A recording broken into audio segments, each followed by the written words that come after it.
Okay. Well, welcome everybody to this special meeting.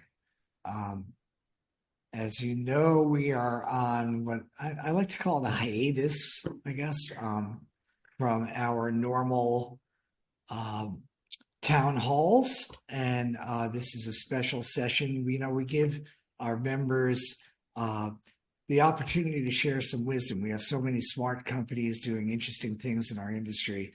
And we have series that are sponsored and also programmed by various members with the aim at education.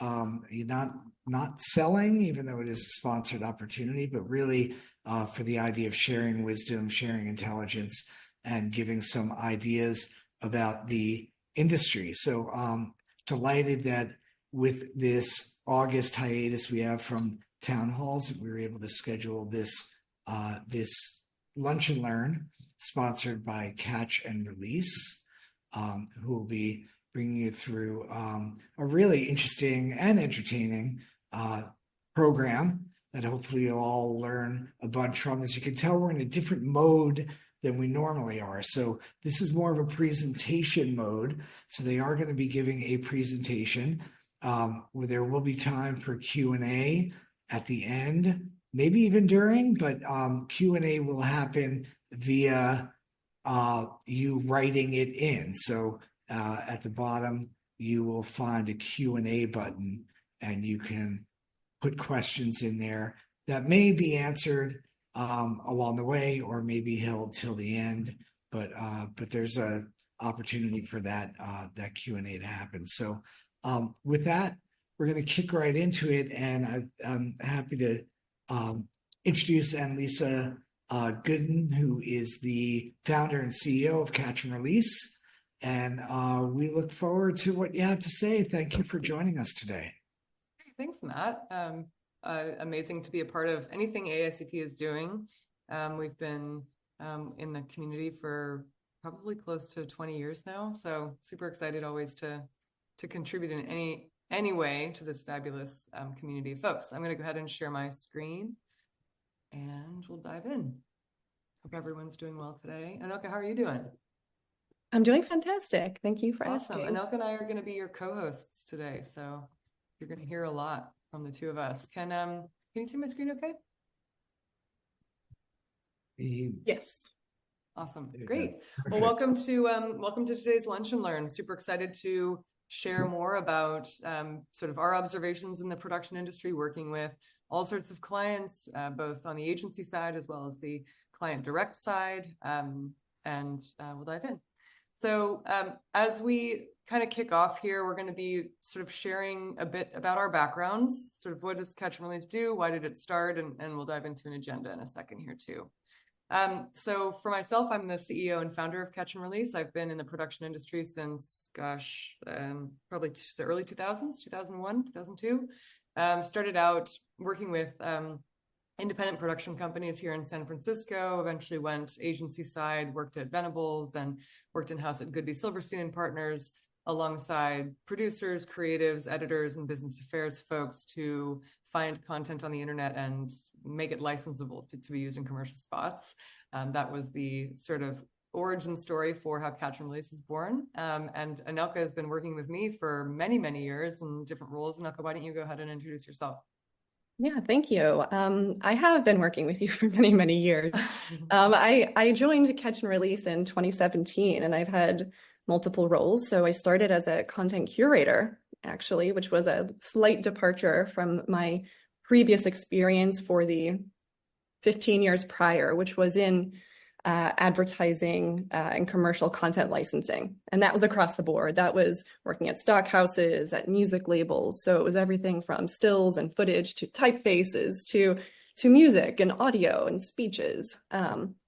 But my time at Catch&Release has been really eye-opening. I had actually left the stock industry for a while because I felt like it was just shifting in really interesting and different ways, but I wanted something a little bit different for my career. And then I learned Catch&Release existed and I joined, and I've been here ever since. And so what's really interesting to me today is working in customer success, where you get to understand the technology and work really closely with the customers.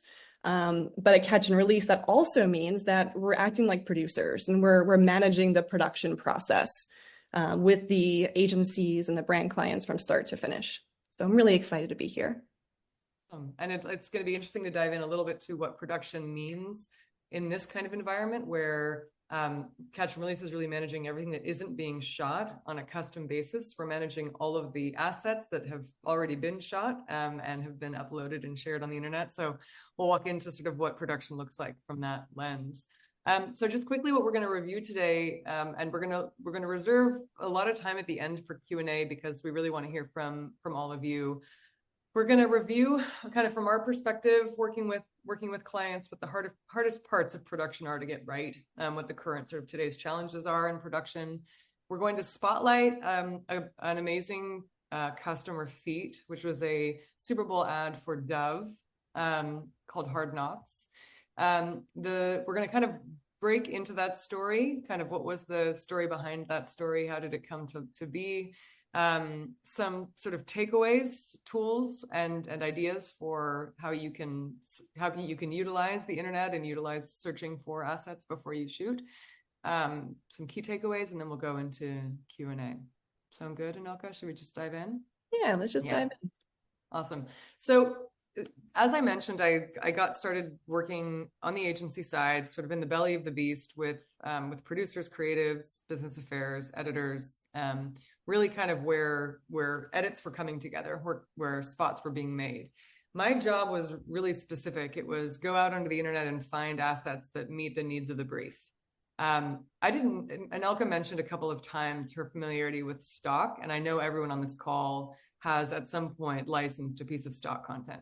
That's an important grounding element because of the familiarity you have with licensing through stock, right? You see an asset, the copyright has already been granted by the photographer or the filmmaker. The talent has already consented to being used in a commercial capacity. Prices have already been established. Paperwork is already in the system on the stock side, and all you have to do is click buy, right? Very convenient, very fast. Unfortunately, though, kind of limited set of creative material, right? It's not a creative's first choice to go to stock. It's usually sort of a last resort.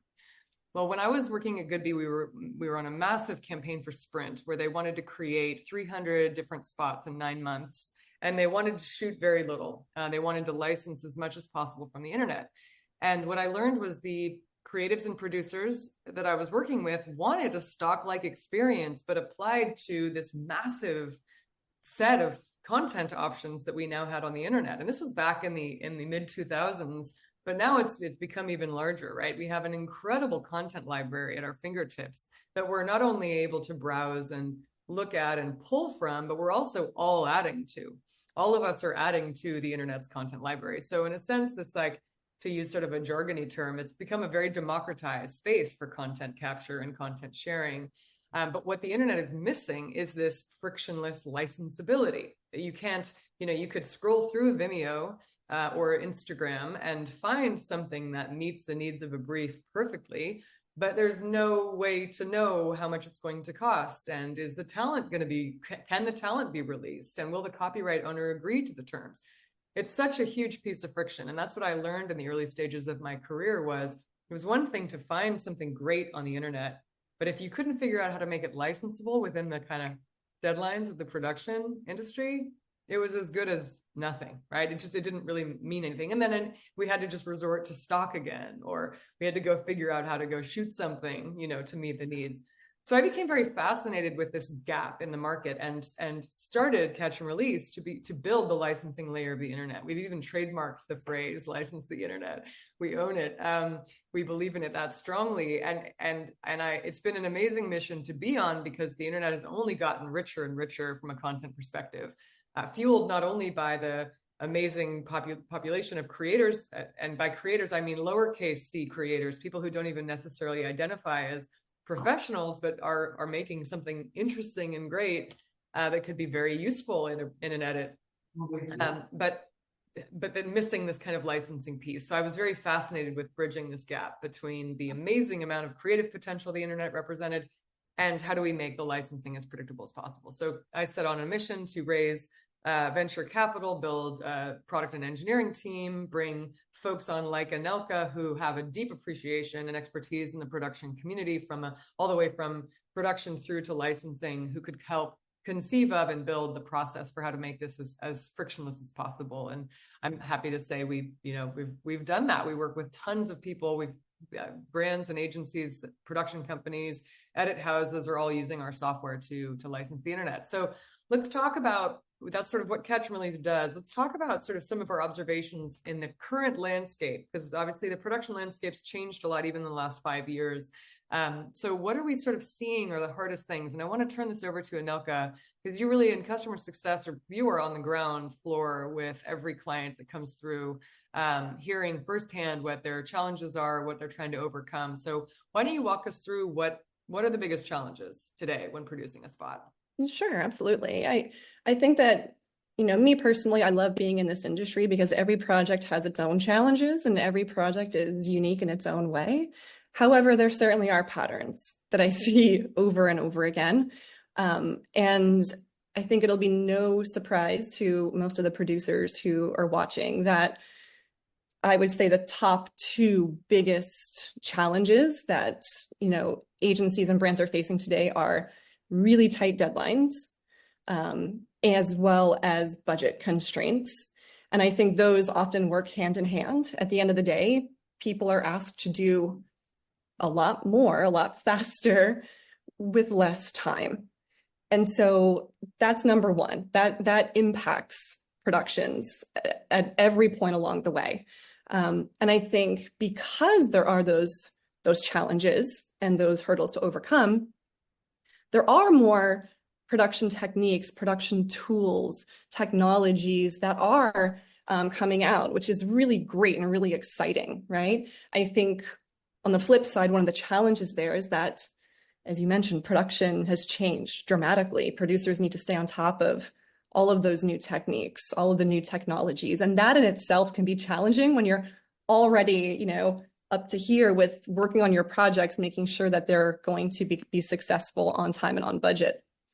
So also, I would say the other big challenge that I see, especially when people are looking at things like maybe AI generated images or some of those really, really new technologies is this safe, right? I think that it's really important that, when producers are coming to Catch&Release or when they're producing anything, they need the content to be licensed safely at the end of the day. It's one of the key components. And right now, some of the things like AI they don't feel comfortable enough yet to fully dive in. So I would say those were the big ones. The budget, the deadlines, having to learn all the latest technologies and staying on top of that, which can then be an asset once you are, as well as is this safe? Yeah, I think that's super interesting. And I think about quality as being such an interesting lever too, because, that we have to look at not just the production industry, but also the general consumer market, the audience market. What do audiences want to see? How do, in a noisy industry like advertising is, how do we make work that stands out and actually connects with people? And I think we've found that, and the spot we're going to be showing and talking about next for Dove, quality to them meant it had to be believable.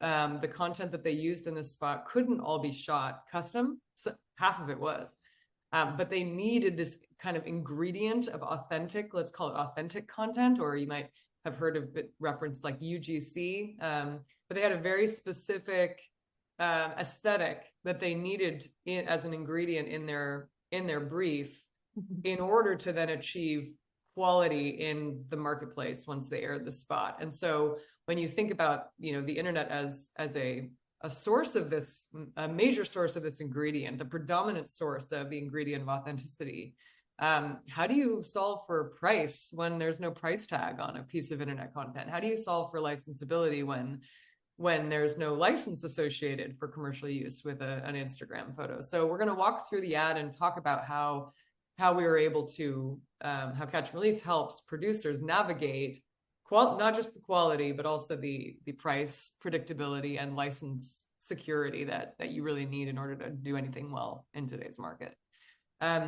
So why don't we tee this up, and then I'm going to pass it off to AICP to play the video. But Anelka, do you want to kind of give us a sense of what Dub's brief was, and kind of just give us a sense of the overarching idea here before we watch it? Yeah, sure. I think it's really important to know that, there was a history to this campaign and this project. This wasn't just a one-off, In fact, this year was the 20th anniversary of Dub's self-esteem project. And so that was one of the big drivers to use, the Super Bowl as a large stage to get this message out there. But what had happened, more recently was that Dove is in collaboration with Nike on the self-esteem project, and specifically in the body confidence in sports elements of that project. And Nike had uncovered some really interesting data that said that 45% of girls drop out of sports by the age of 14. And what was even more interesting about that is that it wasn't due to the physical aspects, the physicality of the sports. It wasn't due to the hard knocks, right, that we're going to see. It was rather due to, low body confidence. So it was more of the mental toll as opposed to the physical toll of sports. And so the goal of the campaign was really to shine a light on this statistic, while also promoting the Dove Body and Confidence Sports Program, which educates coaches, parents, community leaders that this is in fact a thing, and really encourages these individuals to support young girls as they're going through this really challenging time in their life so they can stay in sport and do what they love. Awesome. Let's take a look.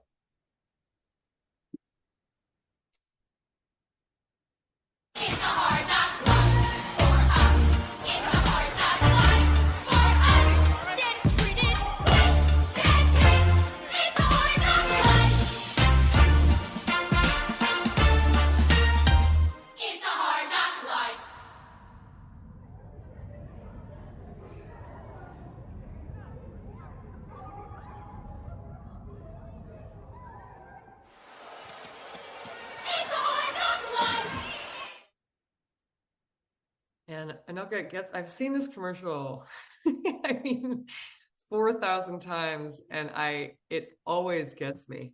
Yeah, it does really that. does. I mean, it does, and we'll see some stats later. Why am I crying? Like, why is that the case, do you think? I have two theories to that, actually, because I have been living with this thought and multiple versions of this since I was working on it. And so I think that as, adult women, I think that personally, I did play a lot of sports when I was a kid, and I understand that feeling, right? I understand like how important sports was to me, and it just kind of breaks my heart that some girls don't continue to play that when they love it due to things that can be mitigated or prevented with this amazing program that Nike and Dove are putting together. So I think number one, that's it. But also I heard when I was working on this that there were a lot of thank you so much to the agency, which was Ogilvy. Thank you so much to the agency and to Dove for encouraging this and for putting this together. And that was mostly coming from parents who had young girls who maybe or maybe weren't in sports, because they might not even be aware that this is an issue. And I know you have young children, and maybe that's why, Annalisa. 2 young daughters. It really resonates, right? Like these are real girls playing real sports. And these are girls who are all, at or under the age of 14. Mm-hmm. So how many of these girls that you actually see are potentially going to drop out of sports because of low body confidence? Like that's heartbreaking. I think that's right. I think when you think about that sort of quality bar that we talked about earlier, it had to be content that was real. It had to be authentic. It couldn't have been shot for commercial purposes. Like it had to be. And they did such a great job blending the two mediums, right? They had a principal actor that they wanted to use and that they used for the back half of the spot. But the front half of the spot, I think one of the reasons it's so emotionally pulling is because of the how inspiring the story is, and how believable it feels, because you're not looking at a commercial, you're looking at kids' lives, moments in these kids' lives that they actually lived, and actually, like, it would be hard to recreate that. And so I think Ogilvy and Dove took a risk there, right? To say, okay, and this is the risk that Catch and Release helps to mitigate, is you can achieve that kind of emotional integrity without sacrificing on price, budget, licensing risk. Like, you can actually achieve all those things. It's just a matter of having a process in place, having a partner in place who understands the process really well, and can treat those families, because ultimately a lot of these kids are minors, which adds a whole nother layer of complexity to it, who can treat these families with respect throughout the process so that it ends up feeling like a good experience for everyone.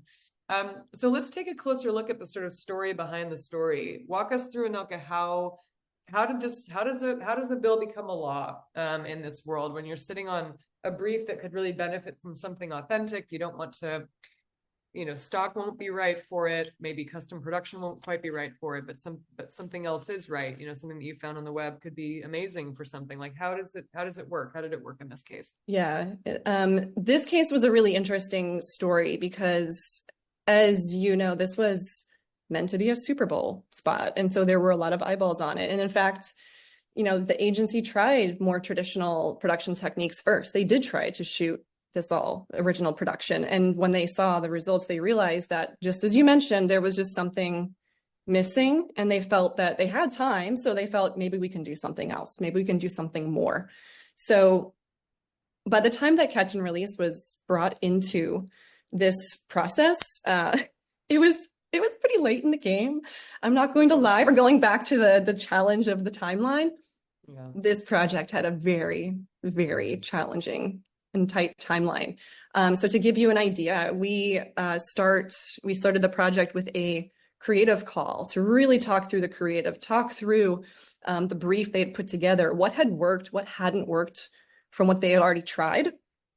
And luckily it was pretty clear. They had an idea of what they wanted. They also were open to the possibilities of what could be found, which is really critical. And so we had the creative call. I believe it was like a Thursday afternoon. We started the very next day on curating, because it was during that creative call, the agency said, we would love to have this done in 1 week, but we have 2 weeks if we have to.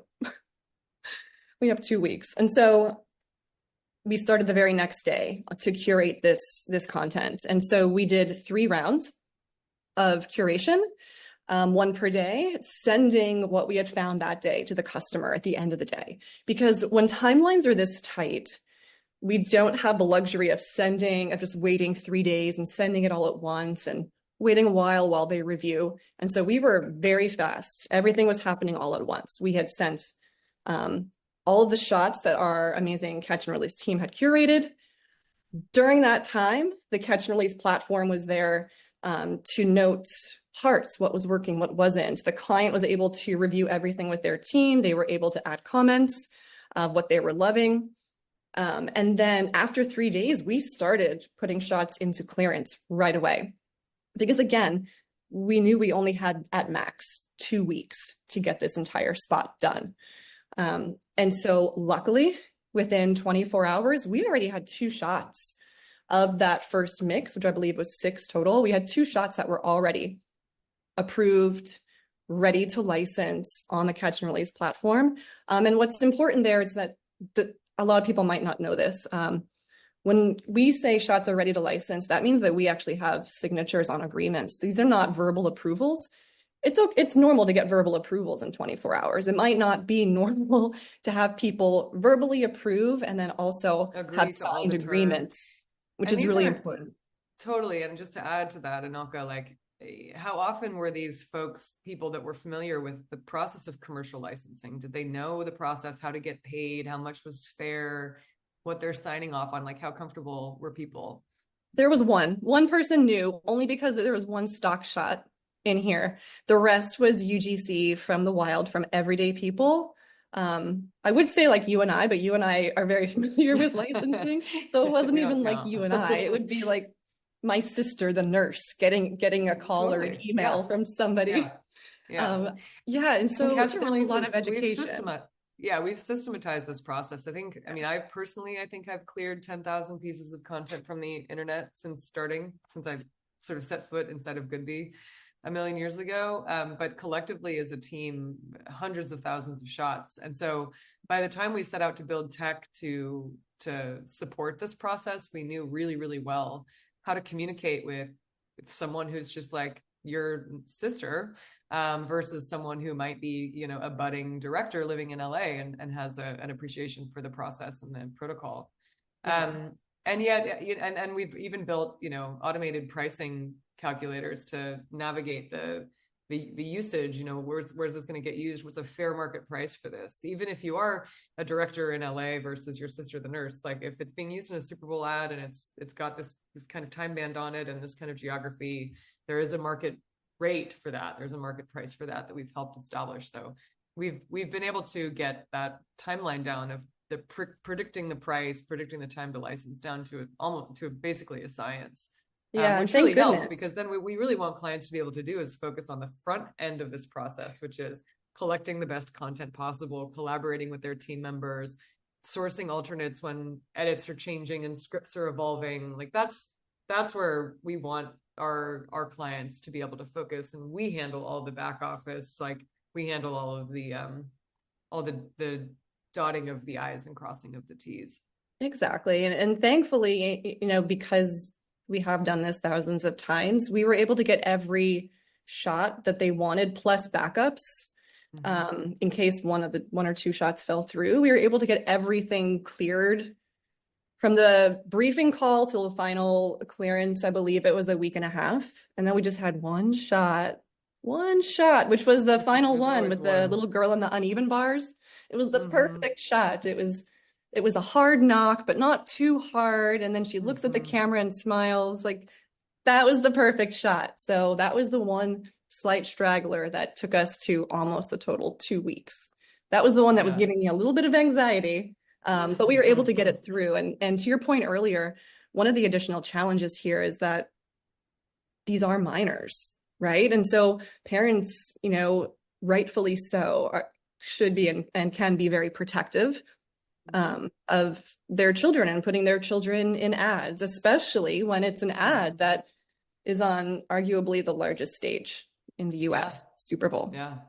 But then when that process is done well, and people have been taken care of through the process, and I'm not just talking about financially, I also mean how our platform communicates with content owners, parents, minors, like how we manage this process. When it is done well, the end result is actually even exponentially feels so much better. We get, like you said, we get so many notes from copyright owners, parents, grandparents saying, oh my gosh, this was such a great experience. We loved seeing our girl on the Super. I mean, this is like their kids are in their living room and their community is seeing their families on screen. It's a hugely great feeling, as long as they have enjoyed the process, as long as they felt like it was an equitable process. And it's so important. Our company sort of mission is to license the internet, but our goal at the end of the day is to connect, protect, and celebrate storytellers and creators, make this an experience that everybody feels really good about.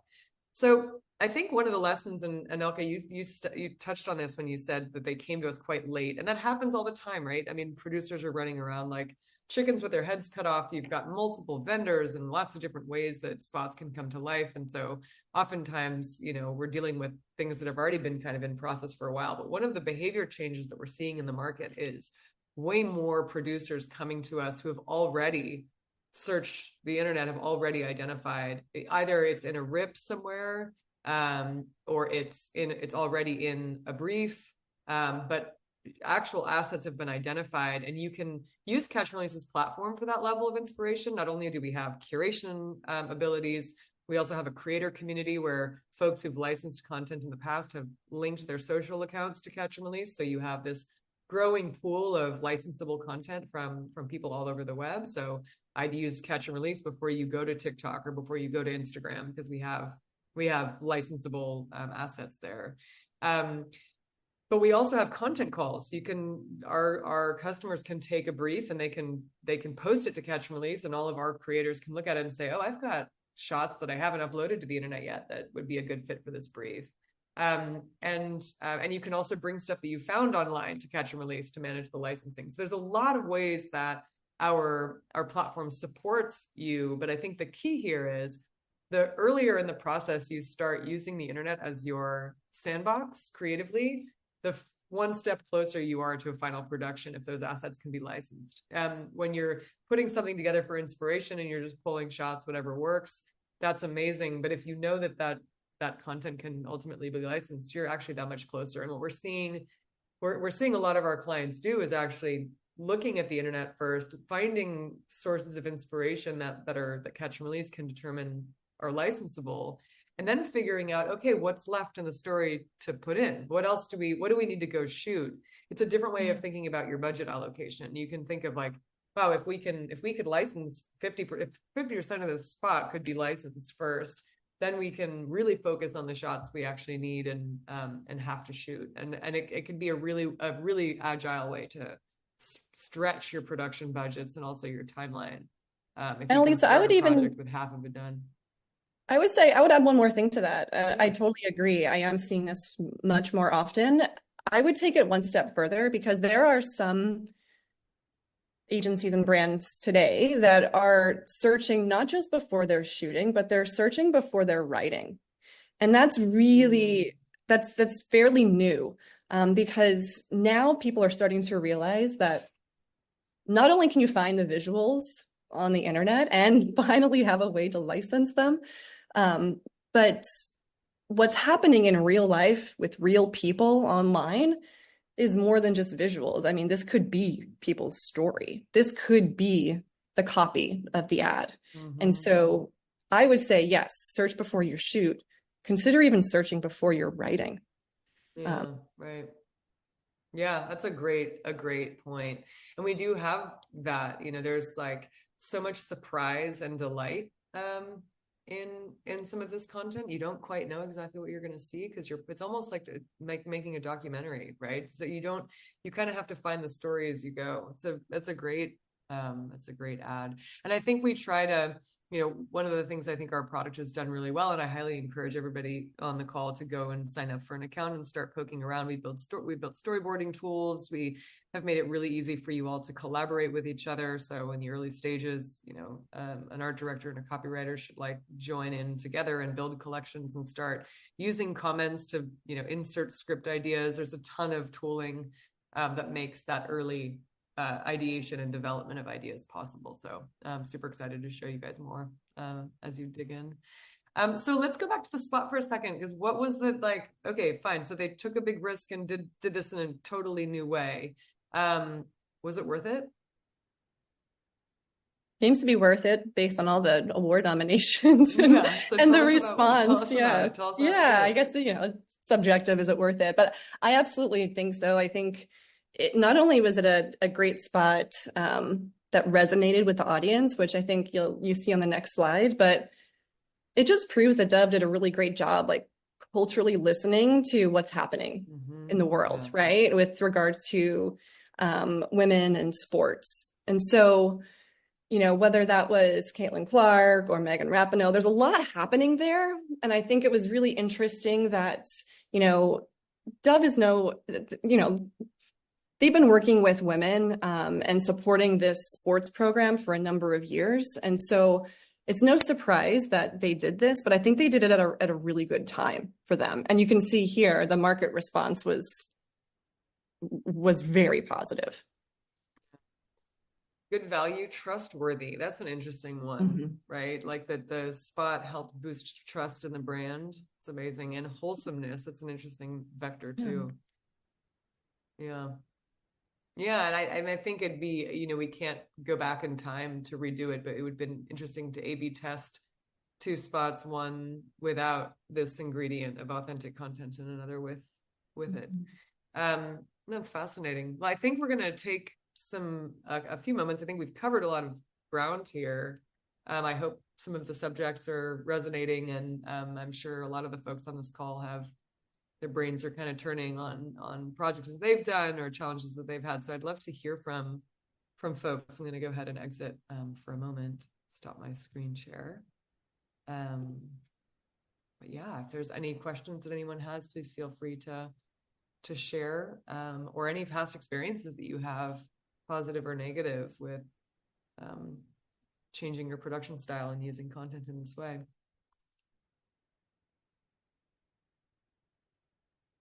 Looks like we have one question that's come in. How do you negotiate pricing with people? Anelka, do you want to take that one? Sure, absolutely. Yeah, we can both take that one. So when it comes to negotiating pricing with creators, it's a lot of education. And I'm assuming the question is regarding on the creator side. It's a lot of education, right? We talked that these are typically people who have never licensed anything. They're not familiar with licensing. They don't know what their photo or footage is worth, and what is fair market value. And so what we do is we want to make sure at Catch and Release that people are having a good experience, like Annalisa had mentioned. And so one thing that's important to us is that we're not going to undervalue what their content is truly worth. And so we will educate them, and then we will make a fair offer value. The pricing, of course, is based on how their content is being used. So if it's just going to be an organic social post, that's a little bit different than, a spot at the Super Bowl, an all media campaign. But we do want to be fair, and we want to treat both our agencies and brands fairly, as well as the creators. That's really, really important to us. Yeah, I will say on the whole, if you are familiar with stock licensing, the pricing is fairly similar, and can be dramatically less expensive. Like than shooting. So if Dove had gone out and shot all of those or tried to recreate those moments, I think that would have been a risk to pull off, but B, would have been, of course, a lot more expensive to do. So it can be a good way to stretch a budget. And what Catch and Release's role in this is to make it predictable for you, because obviously the internet doesn't come with a price tag. So it's sort of like, who's to say how much this person's going to charge for their shot, especially if they've never licensed anything before. Well, we are going to help them get to a place that's legit. I remember, actually, Anelka, you'd love this story, but I remember when I was at Goodbee and we were first starting out on this venture of licensing content off the internet, and we were trying to secure the rights to someone's cat video, and it was a great cat video. I know there's bajillions of them. This was a really, really good one, and it was for a 3-month digital spot use. So the price that the agency was willing to pay, the agency was trying to get it as cheap as possible. So they were like, $50 for in perpetuity rights if we can. And the creator was like, $25,000. I don't get out of bed for less than that. This is my cat. She's amazing, and you shall pay. And so it was, I found myself in that position of having to explain to Goodbee, okay, we have to do better than $50 because there's there's value in this shot. I know she didn't create it for a commercial, but there's value in it. It's supporting our story. We have to figure out what a good market rate for that is. And it was also education to the creator to say, I appreciate that you think that it's worth $25,000, and I'm sure it is, but for this use, this is a really good fair offer. And I think we got it for $1,500 or something like that. And that was about right. That was the right place to end up. And it does require education on both sides. Okay, we've got another one here. As a manager, when curating for a specific project, how do you split up your team's time? How many people should be curating versus doing other tasks? How many people should be looking for content versus doing all the other things producers have to manage? I can speak to my experience as a curation lead at Catch and Release. This was a few years ago. However, I think what's important is that you have as many people that actually know the brief, and that know how to find content that actually has a path to clearing. And so what we do, we like having teams of curators at Catch and Release when we're working on projects. We really like having teams. Not only just because of the volume aspect, right? You just get more shots if more people are searching, but everybody is a different human being. We all have different perspectives, different experiences. We're each going to search the internet differently. We're going to look in different places, and we're going to be aware of different communities that might be a great wealth for whatever we're looking for. And so I think it's that diversity of the human experience when you have teams that is really helpful when you are curating from the internet. And so when it comes to how am I splitting up my team's time, I think it's just a matter of keeping people on the task in terms of like how many shots we need of this versus how many we need of this. And it might be a specific subject or a specific concept, right? I think as a manager, you just need to continually inspire these individuals until they can find all of the gems for the customer, which can take some time. Yeah, it does. And I think actually what I think social media and the internet have proven to us over the last few years as an industry is that we're actually always curating, right? We might not be deep in a particular project yet, but we're always looking at the internet through a social lens sometimes. But when you're thinking like a creative or when you're thinking like an editor, I mean, almost every editor I know, when they're like browsing social media, come across something and say like, oh my God, I'm always looking for stuff like this. I'm always looking for a shot like this, right? And so Catch and Release has made that really easy to collect content as you go, so that by the time you are starting a production or you have a brief, you may already have some of the shots that you need, that you've identified and found and collected over time. So that idea of curation is sort of it's an always on muscle, I think, for us societally. Yeah, that's a good point. I'm definitely one of those individuals that will flag specific shots as I'm scrolling through Instagram or on TikTok, and I will save them for later. Well, cat videos, yeah, we license a lot of cat videos, so I do, I do, still to this day, and so I will sometimes flag those. So there's another question here related to our creator community. So as I mentioned, we have a creator community. We've allowed creators to, in a very lightweight way, just connect all their content on the internet to Catch and Release. So there's future opportunity for them and a unique search experience for you if you're looking for content that's more likely to license than just something from the open internet. You can search Catch and Release's creator community and find what's available.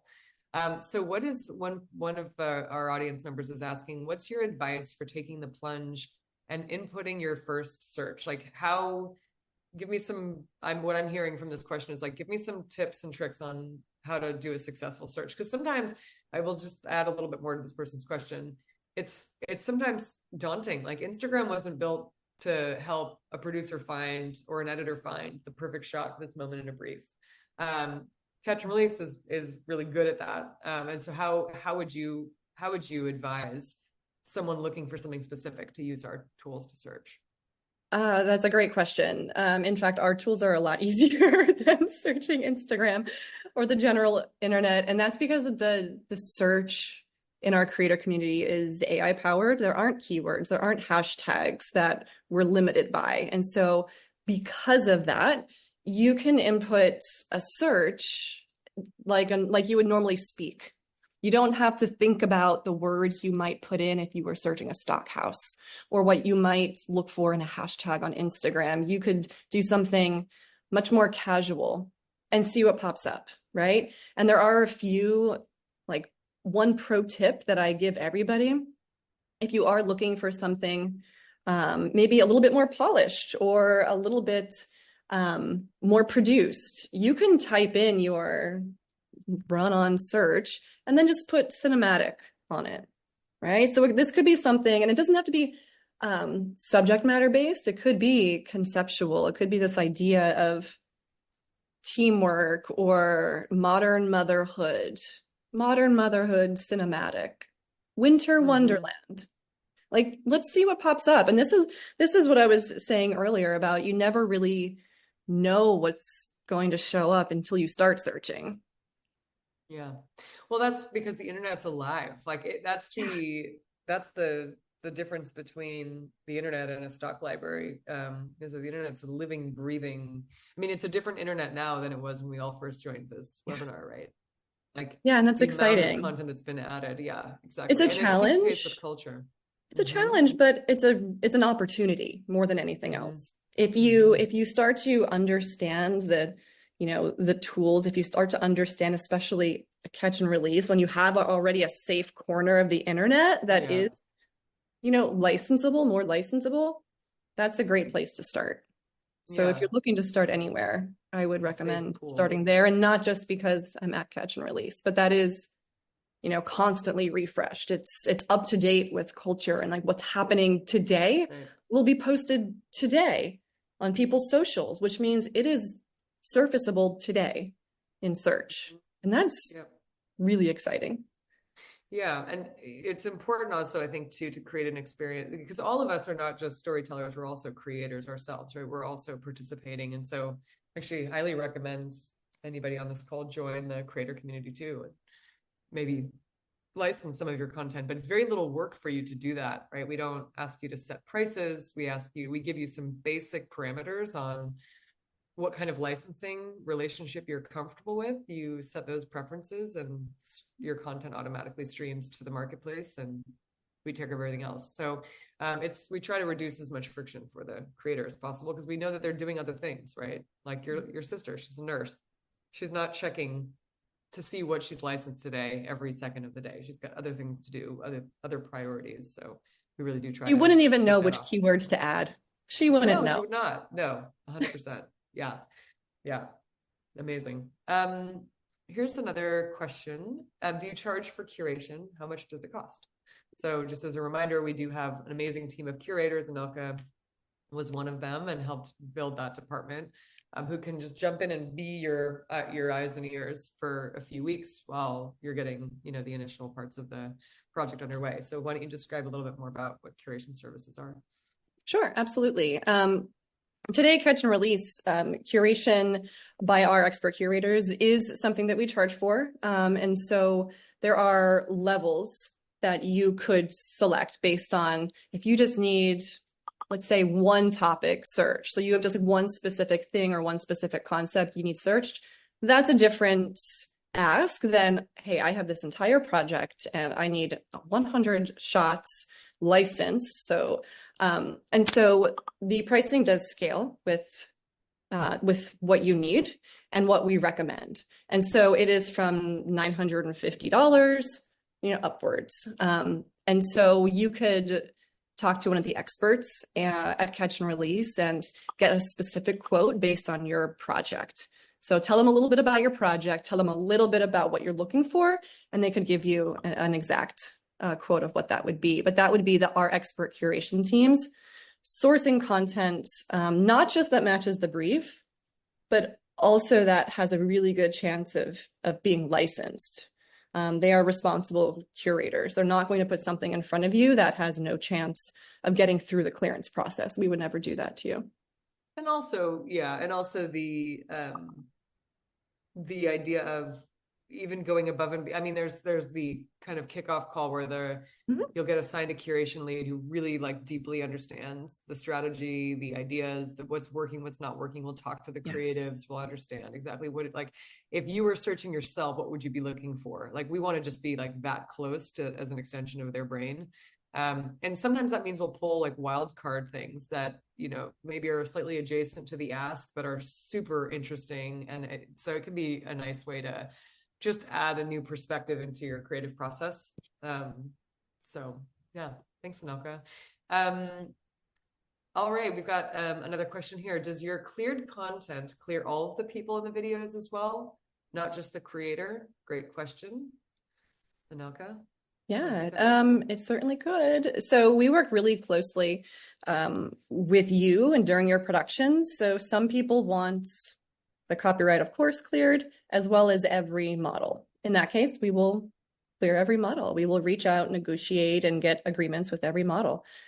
Some folks we work with, some agencies and brands, don't need people in the background cleared. They don't want that. Their legal says that's fine. We'll just blur these people in the background. And so because we're working closely with you, we would know upfront if you wanted those individuals in the background cleared. And that's important to know. That's a really good question because, because we are, as a company, adamant about compensating people fairly.